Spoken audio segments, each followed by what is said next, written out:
సనత్నగర్ నియోజకవర్గ పరిధిలోని అమీర్పేట డివిజన్లో గల బాపూనగర్ బస్తీలోను 125 చదరపు గజాల ప్రభుత్వ భూమిలో 85 చదరపు గజాల ఆక్రమణకు గురైందని అమీర్పేట డివిజన్ కాంగ్రెస్ అధ్యక్షుడు ఎస్ఎస్ రావు ఆవేదన వ్యక్తం చేశారు. ఈ భూమిని ప్రజా మరుగుదొడ్ల కోసం ప్రభుత్వం కేటాయించింది. భూమి కబ్జా విషయమై బస్తీవాసులకు అన్యాయం జరిగిందని ఎస్ఎస్ రావు అన్నారు. ఈ విషయంపై తీవ్ర నిరసన వ్యక్తం చేస్తూ 125 చదరపు గజాల్లో 85 చదరపు గజాల ఆక్రమణపై దర్యాప్తు చేయాలని పునః సర్వే చేయించి ఆక్రమించబడిన భూమిని ప్రభుత్వం తిరిగి రికార్డులోకి తీసుకురావాలని బస్తీవాసులకు న్యాయం చేయాలని కోరారు. అమీర్పేట డివిజన్ బీజేపీ కార్పొరేటర్ ఈ భూమిపై నీటి ప్లాంట్ ఏర్పాటు చేసేందుకు చర్యలు తీసుకోవడంపై కూడా కాంగ్రెస్ నాయకులు తీవ్ర అభ్యంతరాలు వ్యక్తం చేశారు.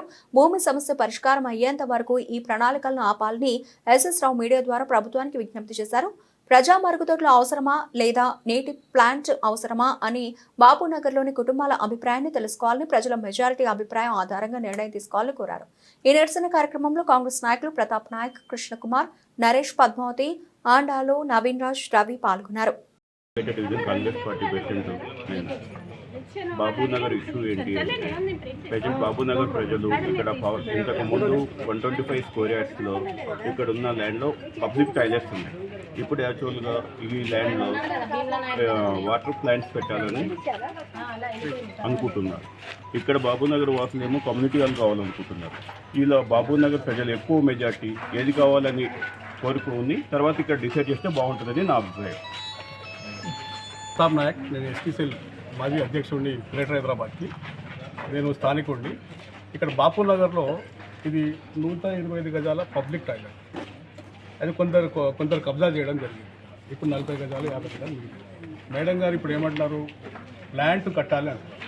సరే, ప్లాంట్ కట్టాలి, అది కార్పొరేటర్ గారు ప్లాంట్ కట్టాలి అంటున్నారు. మీరేమంటున్నారు, 125 గజాల పబ్లిక్ టాయిలెట్ని మీరు సర్వేర్ వచ్చే వరకు ఆగండి మేడం. ఆగిన తర్వాత మొత్తం గవర్నమెంట్ రిపోర్ట్ వచ్చిన తర్వాత వెయిట్ చేయమంటే మేము చేయము, మీ కలెక్టరేట్లో మీరు పాస్ చేశారు, ఈ బిల్ ఎట్లా పాస్ చేశారు అంటే మీకు ఉద్దేశపూర్వకంగా గవర్నమెంట్ రాకముందు నుంచి మీరు హడావిడిగా ప్లాంట్ ఓపెన్ చేసి పోయారు. కాదని మీకు 125 గజాల పబ్లిక్ ల్యాండ్ని బయటికి తీసిన తర్వాత బాపూనగర్ ప్రజల అభిప్రాయాన్ని పరిగణలోకి తీసుకున్న తర్వాత ప్రజాక్షేత్రంలో ప్రజాపాలన నడుస్తుంది. మా మేడం గారు కోట నిల్వ వచ్చిన తర్వాత అందరి అభిప్రాయం సేకరణ తీసుకున్న తర్వాత 125 గజాల స్థలాన్ని బయటికి తీసిన తర్వాత మేము చెప్తుంటే ఆమె నేను న్యాయంగా వెళ్తున్నాను అని చెప్తుంది.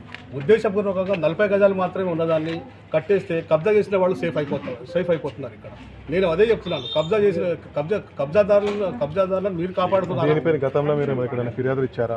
గతంలో 5 ఏళ్లుగా బీఆర్ఎస్ గవర్నమెంట్ ఉన్నప్పటి నుంచి ఫిర్యాదులు చేస్తూనే ఉన్నాం. ఏదండి, ఎంఆర్ఓలు చాలా మంది మారారు ఇప్పటికీ చాలా సార్లు. బీఆర్ఎస్ గవర్నమెంట్ ఉన్నప్పటి నుంచి కబ్జా చేస్తూనే ఉన్నాము. ఎవరు ఎంఆర్ఓ కబ్జా చేసి కట్టారు ఆల్రెడీ, వాళ్ళు చేశారు. ఎంఆర్ఓకి మున్సిపల్ కంప్లైంట్ చేస్తే ఎవరు రాలేదు. 125 గజాల పబ్లిక్ టాయిలెట్ మాయమైంది, 40 గజాలు మాత్రం ఉంది. దీని మీద ఆర్ఐ గారు వచ్చి మొత్తము కొలుచుకొని రిపోర్ట్ ఇచ్చే వరకు కూడా వాళ్ళు ఓపిక పట్టకుండా హడావిడిగా ఇక్కడ కన్స్ట్రక్షన్ స్టార్ట్ చేస్తే మేము అడ్డుకున్నాము. ఇది ప్రజాపాలనలో బాపూనగర్ ప్రజల అందరి అభిప్రాయాలు తీసుకున్న తర్వాత మరి 125 గజాల స్థలాన్ని మొత్తం